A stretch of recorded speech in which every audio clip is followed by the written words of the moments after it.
Hey hi hello besties, welcome back to my channel Divya's world. నా channel first time చూస్తున్న వాళ్ళు please subscribe చేసుకోండి కదా. అండ్ ఇవాళ మన వీడియోలోకి వెళ్తే ఒక మంచి సింపుల్ రెసిపీతో ఈ వీడియో స్టార్ట్ చేసుకుందాం, ఓకేనా. యాక్చువల్గా ఇది ఒక 3-4 డేస్ ముందే షూట్ చేసి పెట్టుకున్నాను, బట్ లేట్గా పోస్ట్ చేస్తున్నాను. లాస్ట్ వీక్ సండే అనుకుంటాను ఈ రెసిపీ చేసుకున్నాను నేను బాబు కోసం. అంటే బిర్యానీనే ఎప్పుడు తిని కూడా, లేదా బగారా రైస్ ఇలా ఎప్పుడు ఇవే అంటే కూడా బోర్ కొట్టేస్తుంది కదా. అందుకనే ఇలా పెప్పర్ వేసుకొని ఘాటుగా ఇలా స్పైస్ ఎక్కువ వేసుకొని చేసుకున్నాను. చాలా అంటే చాలా బాగా వచ్చింది. ఆ రెసిపీ మీతో కూడా షేర్ చేసుకుంటాను, చూసేసేయండి. ముందుగా స్టవ్ వెలిగించుకొని ఒక గుంత కడాయి తీసుకొని అందులో ఒక 1.5 టేబుల్ స్పూన్ ఆయిల్ వేసుకోండి. ఆయిల్ వేడెక్కాక జీలకర్ర మాత్రమే వేసి కాస్త చిటపట్లాన్నివ్వండి. తర్వాత పొడుగ్గా కట్ చేసుకున్న ఉల్లిపాయ ముక్కలు వేసుకొని అవి కూడా రంగు మారేంత వరకు వేపండి.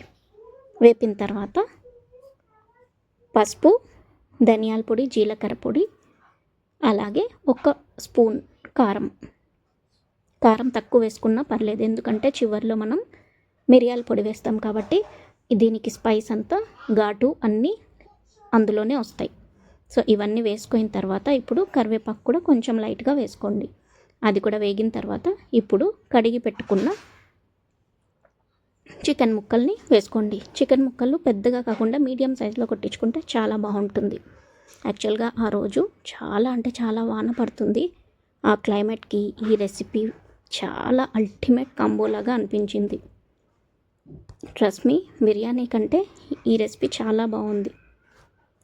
సో చికెన్ వేసుకున్న తర్వాత అది కూడా ఉడికిపోయి ఇంకా కుక్ అయింది. ఇప్పుడు అన్నం వేసుకోవచ్చు అన్నప్పుడు ఉడికిచ్చి చల్లారబెట్టుకున్న అన్నంని వేసుకోండి. అన్నం మరీ ఎక్కువగా పొడిగా కాకుండా ముద్దగా అవ్వకుండా చూసుకొని ఉడికించుకోండి. చూసారా వాన ఎట్లా పడుతుందో. సో ఇప్పుడు అన్నం వేసుకున్నారు కదా, ఇప్పుడు ఆ అన్నంకి తగ్గట్టుగా రుచికి సరిపడా ఉప్పుని కూడా వేసుకొని అన్నంనంతా బాగా టోస్ట్ చేసుకొని అన్నీ కలిసేలాగా బాగా కలుపుకోండి. అన్నీ కలిసిన తర్వాత పైనుంచి ఒక హాఫ్ స్పూన్ కంటే ఎక్కువే కూడా మిరియాల పొడి వేసుకోండి. ఎందుకంటే కారం తక్కువ వేస్తున్నాం కాబట్టి మిరియాల పొడి ఎక్కువైనా ఏం ప్రాబ్లం లేదు.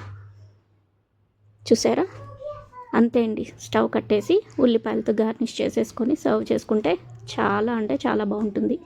ట్రస్ట్ మీ, నెక్స్ట్ కమింగ్ సండేలో ఈ రెసిపీ ఒక్కసారి ట్రై చేసి మీరు కూడా చూడండి. చాలా అంటే చాలా బాగుంటుంది. ఎప్పుడు బిర్యానీలు, బగారా అన్నం ఇవే కాదు, ఇలాంటివి కూడా ఒక్కసారి ట్రై చేసి చూద్దాం. సో ఈ వీడియో మీకు నచ్చింది అనుకుంటున్నాను. అలాగే రెసిపీ కూడా నచ్చినట్లయితే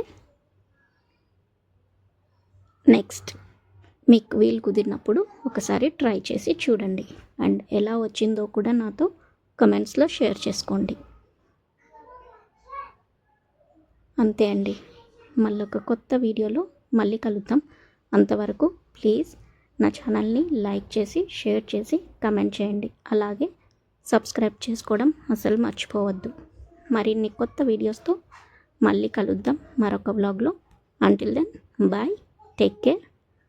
See you soon in the next video.